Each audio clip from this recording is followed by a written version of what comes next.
قال إني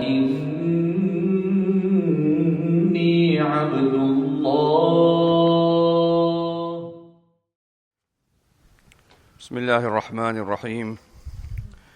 قول ابن عمر رضي الله تعالى عنهما وابن عباس رضي الله تعالى عنهم في حقيقة العلم. أخرج ابن عبد البر في جامعه عن ابن عمر رضي الله عنهما قال: العلم 3 أشياء: كتاب ناطق، وسنة ماضية، ولا أدري. وعنده أيضا عن ابن عباس رضي الله عنهما قال: إنما هو كتاب الله وسنة رسوله، فمن قال بعد ذلك شيئا برأيه فما أدري أفي حسناته يجده أم في سيئاته. ابن عمر رضی اللہ تعالیٰ عنہما سے مروی فرماتے ہیں کہ علم 3 چیزوں کا نام ہے. ایک وہ کتاب جو بولنے والی ہو، یعنی کتاب اللہ، اور ایک وہ سنت جو قیامت تک باقی رہنے والی ہو، سنت ماضیہ، یعنی جو قیامت تک چلے گی وہ سنت، اور ایک لا ادری، مجھے معلوم نہیں ہے. یعنی آدمی کو اگر مسئلہ معلوم نہیں ہے، چاہے بہت بڑا عالم ہو، یہ ہر چیز کو جاننا کوئی ضروری نہیں ہے. کسی عورت نے بہت بڑے ہمارے فقہا میں سے رحمہم اللہ، تو ان کو پوچھا کہ بھائی یہ ایک مسئلہ پوچھا، تو ان کو کہا کہ مجھے پتہ نہیں ہے. تو کہا اتنے بڑے امام ہیں، آپ کو اتنا بڑا پکارا جاتا ہے اور آپ کو اتنا مسئلہ معلوم نہیں ہے. یہ تو کہا کہ جتنا مجھے معلوم ہے اس اعتبار سے مجھے کہا جاتا ہے، اگر وہ جو مجھے نہیں معلوم ہے وہ بھی معلوم ہو جائے تو پھر تو پتہ نہیں کہاں پہنچ جاؤں. تو لا ادری جی، فإن من العلم ان تقول لما لا تعلم اللہ اعلم. یہ بھی علم میں سے ہے کہ جی جو نہیں جانتے وہ کہہ دو کہ اللہ عالم. دعویٰ کرنے کی ضرورت نہیں ہے، اور آدمی کو یہ کہنا چاہیے جی. چنانچہ یہاں فرما رہے ہیں کہ اس سلسلے میں بڑے بڑے صحابہ، جب ان کو مسئلے پوچھا گیا، کوئی کسی چیز کے بارے میں پوچھا گیا، حضرت عمر بن الخطاب رضی اللہ عنہ، عبداللہ بن عمر رضی اللہ عنہ، بڑے علماء صحابہ میں سے ہیں. جبیر بن مطعم رضی اللہ تعالیٰ عنہ، عبداللہ بن مسعود رضی اللہ تعالیٰ عنہ، بڑے فقیہ. علی بن ابی طالب رضی اللہ عنہ، عبداللہ بن عباس رضی اللہ عنہم، یہ بڑے فقہا اور علماء صحابہ میں سے ہیں. لیکن انہوں نے کہا کہ نہیں، مجھے نہیں معلوم ہے. تو جو بات نہیں ہے، نہیں معلوم ہے، آدمی کو صاف ستھری بات کہہ دینا چاہیے کہ نہیں معلوم ہے. کیا کہ بھائی تحقیق کر کے بتائیں گے جی، یا یہ کہ نہیں بتائیں گے، کسی اور کو پوچھ لو. ہر بات کا جاننا ضروری نہیں ہے. اور اس سے یہ بھی معلوم ہوا کہ آدمی کو پوچھنا چاہیے جی، یہ نہیں کہ اپنی اگر جو چاہے جی چلاتے آدمی پھرے.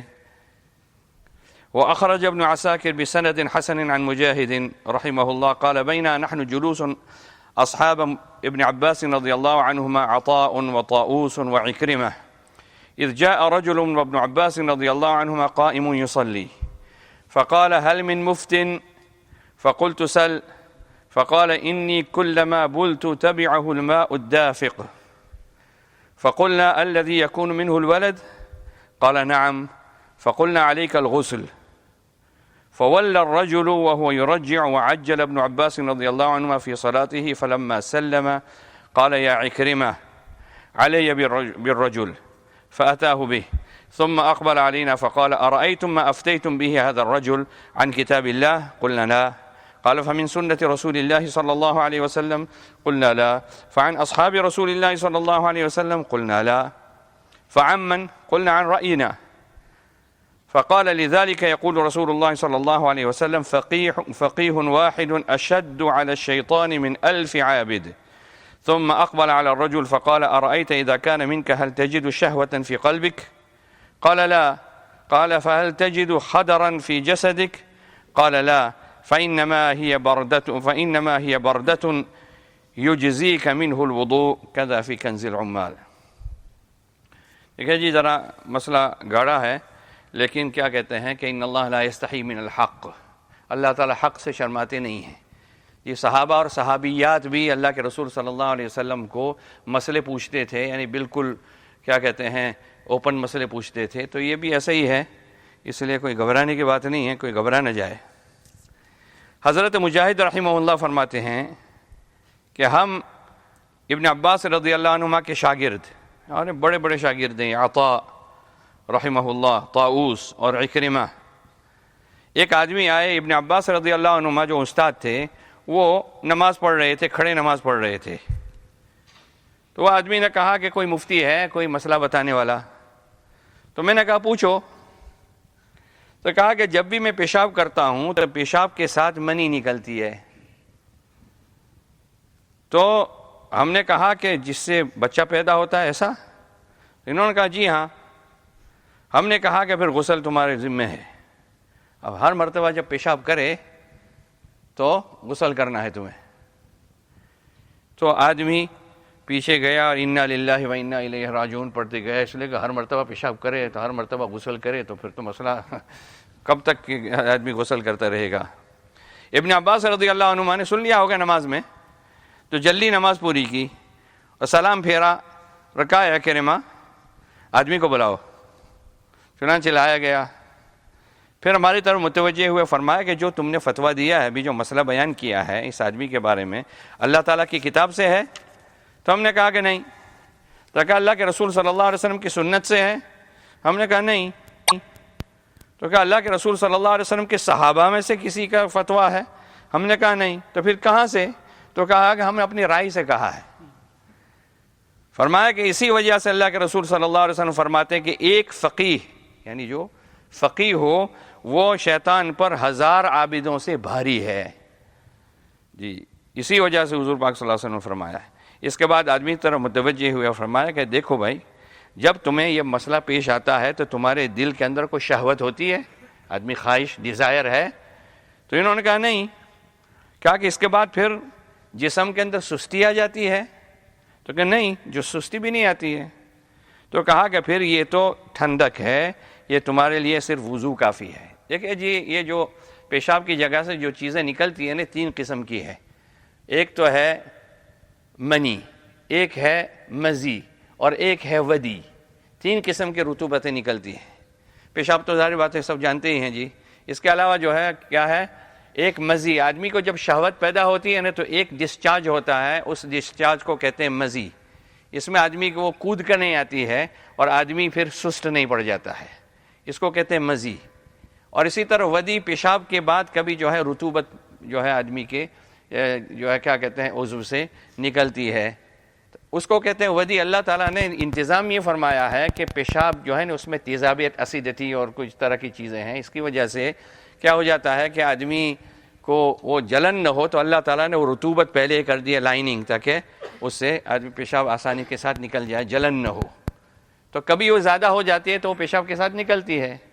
اور ایک ہے منی، جو جس سے بچے پیدا ہوتے ہیں اور آدمی کو احتلام ہوتا ہے جیسے وہ. تو انہوں نے فرمایا کہ بھئی دیکھو، یہ جو مزی اور ودی ہے نا، یہ پیشاب کے حکم میں، یعنی ناپاک ہے. اور معفو عنہ مقدار، یعنی جو کہتے ہیں ایک آج کل کی 50 پینس پیس کی طرح، پرانی 10 پینس پیس کی طرح، اتنی ناپاکی معاف ہے. اور اس کے بعد آدمی کو پھر جو ہے کیا کہتے ہیں اس کو دھونا ضروری ہے. تو یہ ہے کہ مسئلہ بتانے میں بھی آدمی کو احتیاط کرنا چاہیے. وأخرج ابن عبد البر في جامع بيان العلم عن عمرو بن يحيى بن جعدة قال أتي النبي صلى الله عليه وسلم بكتاب في كتف فقال كفى بقوم حمقا أو ضلالة أن يرغبوا عما جاءهم به نبيهم إلى نبي غير نبيهم أو كتاب غير كتابهم فأنزل الله عز وجل أولم يكفهم أن أنزلنا عليك الكتاب يتلى عليهم. عمرو بن یحییٰ بن جعدہ فرماتے ہیں کہ حضور پاک علیہ الصلوۃ والسلام کے پاس ایک کتاب لائی گئی، لکھائی آئی گئی، جو کسی کندھے کی ہڈی کے اوپر لکھی ہوئی تھی. پہلے زمانے میں بہت زیادہ کاغذ نہیں ہوا کرتے تھے، تو کاغذ نہ ہونے کی وجہ سے ہڈیوں پر وغیرہ پر لکھتے تھے. تو حضور پاک علیہ الصلوۃ والسلام نے فرمایا کہ آدمی کی بیوقوفی کے لیے یا گمراہی کے لیے کافی ہے کہ اپنے نبی جو تعلیم لے کر آئے ہیں اس سے اعراض کرے، اس کو چھوڑ دے، اور ان کے نبی کے علاوہ یا ان کے نبی کی کتاب کے علاوہ جو کتاب آئی ہے اس کی طرف رغبت کرے. تو رغبت کرنا چاہیے اپنے نبی کی تعلیم پر، لیکن انہوں نے اپنی نبی کی تعلیم پر سے اعراض کیا اور جی دوسرے نبی کے طریقے پر اور یا دوسرے نبی کی کتاب کے اوپر آ جاتے ہیں. اور تو اللہ تعالیٰ نے آیت نازل فرمائی، کیا ان کے لیے یہ بات کافی نہیں ہے کہ ہم نے ان کے اوپر کتاب اتاری ہے جس کی تلاوت کی جاتی ہے. انکار عمر رضی اللہ عنہ علی من نسخ كتاب دانيال وقصته مع النبي صلى الله عليه وسلم في هذا الأمر. وأخرج أبو يعلى عن خالد بن عرفطة قال كنت جالسا عند عمر رضي الله عنه إذ أتي برجل من عبد القيس مسكنه بالسوس، فقال له عمر أنت فلان ابن فلان العبدي؟ قال نعم، فضربه بعصا معه. فقال الرجل ما لي يا أمير المؤمنين؟ فقال له عمر اجلس، فجلس فقرأ عليه بسم الله الرحمن الرحيم ألف لام را تلك آيات الكتاب المبين إنا أنزلناه قرآنا عربيا لعلكم تعقلون نحن نقص عليك أحسن القصص بما أوحينا إليك هذا القرآن وإن كنت من قبله لمن الغافلين. فقرأها عليه 3 وضربه 3. فقال الرجل ما لي يا أمير المؤمنين؟ فقال أنت الذي نسخت كتاب دانيال؟ قال مرني بأمرك أتبعه. قال انطلق فامحه بالحميم والصوف الأبيض ثم لا تقرأه أنت ولا تقرئه أحدا من الناس، فلئن بلغني عنك أنك قرأته أو أقرأته أحدا من الناس لأنهكنك عقوبك. ثم قال له اجلس، فجلس بين يديه. فقال انطلقت أنا فانتسخت كتابا من أهل الكتاب ثم جئت به في أديم، فقال لي رسول الله صلى الله عليه وسلم ما هذا الذي في يدك يا عمر؟ فقلت يا رسول الله كتاب نسخته لنزداد علما إلى علمنا. فغضب رسول الله صلى الله عليه وسلم حتى احمرت وجنتاه، ثم نودي بالصلاة الجامعة. فقالت الأنصار أغضب نبيكم صلى الله عليه وسلم السلاح السلاح، فجاءوا حتى أحدقوا بمنبر رسول الله صلى الله عليه وسلم فقال يا أيها الناس إني قد أوتيت جوامع الكلم وخواتمه واختصر لي اختصارا ولقد أتيتكم بها بيضاء نقية فلا تتهوكوا ولا يغرنكم المتهوكون. فقال عمر فقلت رضيت بالله ربا وبالإسلام دينا وبك رسولا. ثم نزل رسول الله صلى الله عليه وسلم قال الهيثمي وفي عبد الرحمن بن إسحاق الواسطي وضعفه أحمد وجماعة انتهى. وأخرجه أيضا ابن المنذر وابن أبي حاتم والعقيلي ونصر المقدسي وسعيد بن منصور كذا في الكنز. وأخرجه عبد الرزاق وغيره عن إبراهيم النخعي مختصرا على الموقوف كذا في الكنز.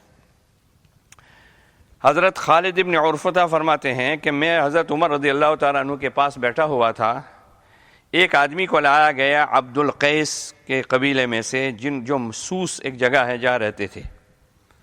حضرت عمر رضی اللہ عنہ نے کہا کہ تم فلاں عبدی ہو؟ پوچھا، پہلا نام پوچھا، کہ انہوں نے کہا کہ جی ہاں. تو ایک لاٹھی تھی نہ مارا. تو آدمی نے کہا کہ پٹائی کیوں ہو رہی ہے؟ جی کیا بات ہے امیر المومنین، کیا ہوا، میرا کیا قصور؟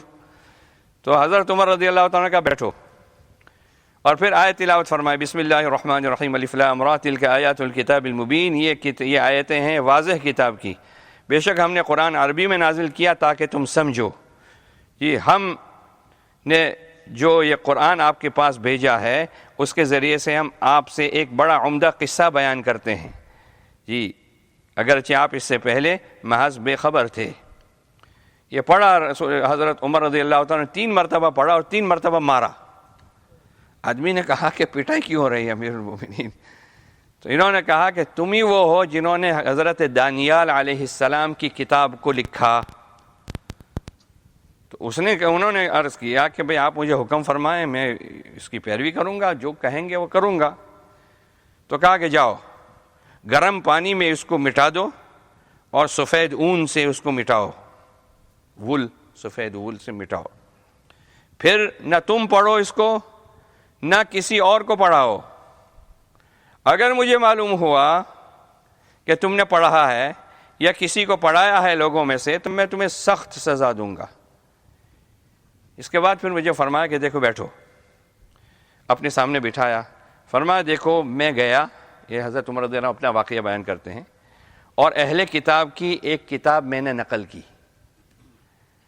پھر میں اس کو ایک کھال میں لکھ کر لایا. مجھے رسول پاک صلی اللہ علیہ وسلم نے دریا فرمائے، پوچھا یہ کیا ہے تمہارے ہاتھ میں عمر؟ میں نے کہا کہ اللہ کے رسول صلی اللہ علیہ وسلم ایک کتاب ہے جو میں لکھ کر لایا ہوں تاکہ ہمارے علم سے اور زیادہ ہمارا علم بڑھ جائے۔ تو اللہ کے رسول صلی اللہ علیہ وسلم غصے ہو گئے، یہاں تک کہ آپ کے رخسار مبارک سرخ ہو گئے۔ پھر اذان ہوئی، نماز کی یعنی پکار ہوئی۔ انصار نے کہا کہ اللہ کے رسول تمہارے نبی صلی اللہ علیہ وسلم کو غصہ دلایا گیا ہے، ہتھیار لگا کے چلو۔ آئے، ممبر رسول صلی اللہ علیہ وسلم کو گھیر لیا۔ حضور پاک علیہ السلام نے فرمایا کہ اے لوگو، مجھے جوامع الکلم دیے گئے۔ جوامع الکلم کا مطلب یہ ہے کہ تھوڑے سے الفاظ اور معنی سمندر کے برابر۔ جی، الدین النصیحہ، کہ الدین النصیحہ، دین خیر خواہی کا نام ہے۔ الدین النصیحہ 2 لفظ ہیں۔ جب میرے پاس کتاب ابھی آئی ہے 3 جلدوں میں جو ہے صرف اس کی شرح کے اندر ہے، الدین النصیحہ کے شرح کے اندر، یہ اتنی موٹی عربی میں کتابیں 3 جلدوں میں ہے، الدین النصیحہ صرف اس کے اوپر۔ تو حضور پاک علیہ السلام کو اور تو مجھے جوامع الکلم دیے گئے ہیں، وخواتمہ، مہر کی طرح آخری درجے کے فیصلہ کن کلمات، مہر کی طرح خواتم، جس کو بالکل جی جو اینڈ ہو ساری چیزوں کا۔ اور اللہ تعالیٰ نے مجھے بہت مختصر کر کے بھیجا ہے، مطلب یہ ہے کہ میں بہت مختصر الفاظ کہتا ہوں لیکن اس کے معنی سمندر کے برابر ہوتے ہیں۔ اور میں نے تمہیں شریعت بیان کی ہے بالکل سفید اور صاف، جی بیضاء نقیہ، سفید اور صاف ہے، اس لیے تم حیرت اور پریشان میں نہ رہو کہ بھئی کبھی تورات کی طرف جانا ہے اور انجیل کی طرف جانا ہے، ادھر جانا ہے ادھر جانا ہے، نہیں، تمہیں کیا کہتے ہیں پریشان لوگ جی پریشان نہ کریں، جی ہاں، حیرت اور پریشان لوگ پریشان نہ کریں۔ پھر عمر رضی اللہ عنہ نے فرمایا کہ میں کھڑا ہوا، میں نے کہا رضیت باللہ ربا وبالاسلام دینا وبک رسولا، میں اللہ کو رب بنانے کو راضی اور اسلام کو دین بنانے کو راضی اور آپ کو رسول بنانے کو راضی۔ جی پھر رسول پاک علیہ السلام ممبر پر سے اٹھ گئے، اور بعد کل والی انشاءاللہ روایت بھی اللہ تعالیٰ اگر زندگی باقی رہی تو کل والی روایت بھی اسی طرح کی ہے، انشاءاللہ یہ کریں گے۔ ہمارے جو ہے حضرت مولانا یوسف ماما صاحب رحمۃ اللہ علیہ ہو گئے، آپ حضرات یہاں دیکھتے ہوں گے، کبھی جی یہاں نماز پڑھنے کے لیے بھی آتے تھے، کبھی جو ہے یہاں رمضان کے اندر تراج کا چندہ کرنے کے لیے بھی تشریف لاتے تھے۔ یہ حضرت مولانا یوسف ماما صاحب ماشاءاللہ اللہ تعالیٰ نے بڑی صلاحیتیں دی تھیں اور بہت خدمت اللہ تعالیٰ نے کی۔ یہ جو ہے سب سے پہلے جامع مسجد ہنری اسٹریٹ، جامع مسجد ہے باٹلی، وہاں پر امام اور مدرس بن کے وہاں پر آئے تھے، اور وہاں پر ماشاءاللہ محتمم بھی یعنی کہ صدر مدرس بھی رہے اور امامت بھی کرائی، تراویح بھی پڑھاتے تھے اس زمانے میں۔ اور تو حضرت مولانا نے، ایک ہے مولانا یوسف پیپرا والا، یہ ایک باربیڈوس میں ہیں، ان سے انہوں نے حفظ کرنا شروع کیا تھا، ابھی بھی حیات ہیں، وہاں کے امیر ہیں، جماعت جو ہے کیا کہتے ہیں ہمارے جماعت کے کام کے امیر ہیں وہ، تو ان سے ابتدا کی تھی۔ اس کے بعد پھر وہ تراج چلے گئے اور وہاں حفظ پورا کیا۔ تراج سے پھر حضرت مولانا علی محمد صاحب رحمۃ اللہ علیہ تھے، بہت بڑے عالم گزرے ہیں تراج کے، جی انہوں نے وہ تراج میں مدرسہ قائم کیا تھا، تو یہ ان کے شاگرد بھی ہیں اور تربیت یافتہ بھی ہیں۔ پھر ڈبل گئے اور تراج میں ان کے ساتھ مولانا عباس علی جینا، یہ جو ہے جمعیت العلماء ساؤتھ افریقہ کی جمعیت کے ماشاءاللہ وہ کیا کہتے ہیں جنرل سیکریٹری بھی یہ رہے ہیں۔ تو اس کے بعد پھر دیوبند گئے اور دیوبند سے حضرت مولانا فخر الدین احمد صاحب رحمۃ اللہ علیہ، ان سے بخاری شریف پڑھی جی، اور اس کے بعد پھر جو ہے یہاں پر آئے تھے اور خدمتیں کافی، میرے خیال سے یہاں بھی گئے تھے۔ اس کے بعد کسی نے مجھے بتایا کہ وہاں ماؤنٹ پلیزنٹ پر بھی کچھ خدمت کی۔ ماؤنٹ پلیزنٹ کے بعد پھر جو ہے جب ڈیوزبری کا مدرسہ یہاں ہمارا شروع ہوا مرکز کا، تو اس میں ماشاءاللہ کافی سال تک جو ہے خدمت رہی۔ مولانا نے فرمایا تھا کہ بھائی آپ کے ساتھی، لیکن حقیقت میں یہ ہمارے سرپرست، ہمارے بزرگ اور ہمارے بڑے ہیں جی۔ ساتھی تو اس اعتبار سے کہ ہم ساتھ میں پڑھاتے تھے، باقی ماشاءاللہ اللہ تعالیٰ نے بڑی صلاحیتیں دی تھی کافی سالوں تک، میرے خیال سے 2008 تک، اور 2008 کے بعد جو ہے یہ دارالعلم میں پڑھاتے تھے، اور دارالعلم میں ابن ماجہ شریف اور اس کے کچھ ابواب، اسی طرح ابو داؤد شریف اور اسی طرح بخاری شریف، اور لاسٹ تھرسڈے کو بھی پڑھایا ہے انہوں نے، ابھی تک زندگی میں ماشاءاللہ پڑھاتے رہے۔ بخاری شریف کا درس یا جو ان کے ذمہ حدیث کا درس ہوگا وہ تھرسڈے کو بھی پڑھایا۔ اس کے بعد پھر لڑکیوں نے کہا کہ ذرا تھوڑی دیر 2-4 دن چھٹی چاہیے، تو پھر چھٹی. اور آج مولانا مقبول صاحب فرما رہے تھے کہ میں ان کو کہنے والا تھا کہ فون ہی کرنے والا تھا کہ آپ 5 o'clock کے بعد آپ پڑھاویں اگر آپ کو پڑھانا چاہے تو فرمانے لگے کہ تو فون نہیں اٹھایا. اور پھر ان کے بیٹے کا یہ آیا کہ بھئی بہت سیریس بیمار ہیں، اور اس کے بعد پھر انتقال کی خبر آ گئی. تو ہمارے وہاں جو ہے، وہاں جب مرکز میں تھے تو ماشاءاللہ ناظم کتب خانہ بھی رہے ہیں، امتحانات کے ناظم رہے ہیں، اور وقف کے مال کا بہت احتیاط کرنے والے. اس لیے جب ان کے ذمے امتحانات کے پرچے تھے تو پین پیپر وغیرہ اپنے جیب کا رکھتے تھے کہ بھئی یہ جو اساتذہ کبھی استعمال کرتے ہیں، کبھی خود استعمال کرتے ہیں، اپنے کام کے لیے استعمال کر لیتے ہیں. تو یہ احتیاط کرتے تھے کہ بھئی اپنے پیسوں سے پین اور کاغذ لانا تاکہ جو ہے وقف کا مال ہم استعمال نہ کریں. جی اتنی احتیاط، ماشاءاللہ بڑے محتاط تھے. اور اللہ تعالیٰ نے بڑی صلاحیت دی تھی، اور بڑے علماء. جی ایک مرتبہ کتب خانے میں تھے، میری تشکیل ہوئی تھی ساؤتھ افریقہ کی. حضرت حافظ صاحب رحمۃ اللہ نے ساؤتھ افریقہ کی تشکیل کی تھی. تو حافظ صاحب رحمۃ اللہ اس وقت تو آتے جاتے تھے، تو کتب خانے میں کبھی جو ہے نگرانی کرنے کے لیے تشریف لاتے تھے، تو کتب خانے میں آئے. میں بھی تھا، حضرت مولانا یوسف ماما صاحب بھی تھے. حافظ صاحب کی تو ماشاءاللہ معلوم ہے نا، کسی کی طرف نظر پڑ جائے تو جی تو کہا کہ بھئی دیکھو مولوی صاحب تمہاری تشکیل ہوئی ہے نا ساؤتھ افریقہ، تو یہ مولانا ماما صاحب کو لے جاؤ، اس لیے کہ علماء کو یہ بہت جانتے ہیں، اور وہاں علماء میں آپ کی ملاقاتوں میں بہت تقویت ملے گی. تو بھئی مولانا کو ہم نے درخواست کی کہ ٹھیک ہے، عمرہ ہے، عمرہ کے بعد پھر ساؤتھ افریقہ کی چلے کی جماعت ہے، تو تیار ہو گئے ماشاءاللہ. تو اور جی بالکل ٹکٹیں نہیں تھی، لیکن کہ پتہ نہیں اللہ تعالیٰ نے کا ایسا کرنا، لیکن ماشاءاللہ وہ جی اخیر تک، اور الحمدللہ پھر ہمارے ساتھ آئے عمرے میں. عمرے کے بعد پھر ساؤتھ افریقہ. اللہ اکبر، بڑا اچھا رہا. مولانا عباس علی جینا جو ہے وہاں کے جمعیت کے جنرل سیکرٹری، اور بھی بڑے علماء کو ماشاءاللہ یہ جانتے تھے. تو ماشاءاللہ بڑے صفات والے، اور جو ہے سافٹلی سپوکن، متواضع، بہت آپ کو معلوم نہ ہوگا، یعنی جیسے یہاں پر بھی آئے ہوں گے کہ بھئی ہوگا کوئی چندہ کرنے والا آیا ہوگا کوئی. بڑے ڈاؤن ٹو ارتھ، جی گمنام.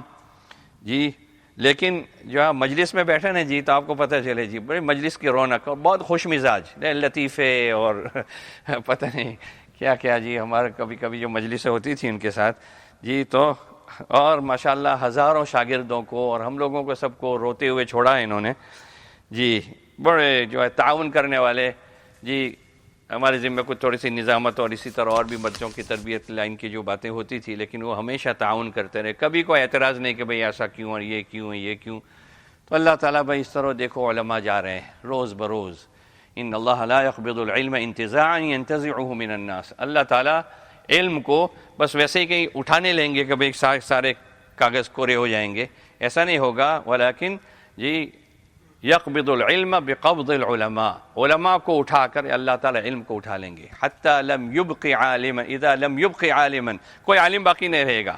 اتخذ الناس رؤوسا جہالا، اس کے بعد پھر جاہلوں کو لوگ اپنے سردار بنائیں گے. فافتوا بغیر علم فضلوا واضلوا، بغیر علم کے جو ہے فتوے دیں گے جی، خود بھی گمراہ ہوں گے اور دوسروں کو بھی گمراہ کریں گے. تو اللہ تعالیٰ یہ علماء جتنے ہیں ان کی حفاظت فرمائے. اللہ کا شکر ہے کہ مدارس ہے اور علماء پیدا ہو رہے ہیں، اللہ کا بہت شکر ادا کرنا چاہیے. جی ایک بنگلہ دیش میں بھی حضرت مولانا حسین احمد مدنی رحمۃ اللہ علیہ کے وہاں بنگلہ دیش کے آخری خلیفہ جی، ان کا بھی جی قریب میں انتقال ہو گیا ہے.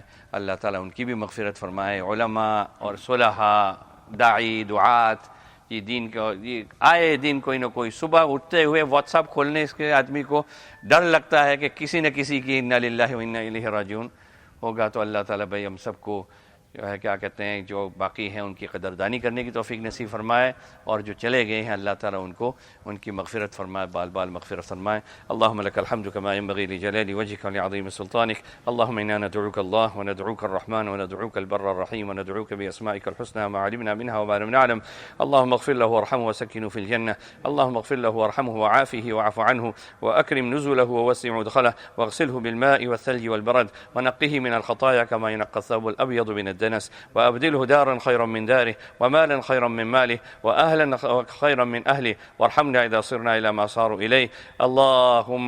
اللهم بارك لنا في الموت وفيما بعد الموت، اللهم بارك لنا في الموت وفيما بعد الموت، اللهم بارك لنا في الموت وفيما بعد الموت. اللهم لا تحرمنا أجرهم ولا تفتنا بعدهم، اللهم لا تحرمنا أجرهم ولا تفتنا بعدهم، اللهم لا تحرمنا أجرهم ولا تفتنا بعدهم. اللهم لك الحمد كالذي تقول وخيرا مما نقول. اللهم صل على محمد النبي الأمي وعلى آله وسلم تسليما. اللهم اجعلنا دعاة إليك وإلى رسولك صلى الله عليه وسلم بالحكمة والموعظة الحسنة، واجعلنا من الذين يستمعون القول فيتبعون أحسنه. اللهم ربنا تقبل منا إنك أنت السميع العليم، وتب علينا إنك أنت التواب الرحيم. وصلى الله وسلم على سيدنا محمد وعلى آله وصحبه أجمعين برحمتك يا أرحم.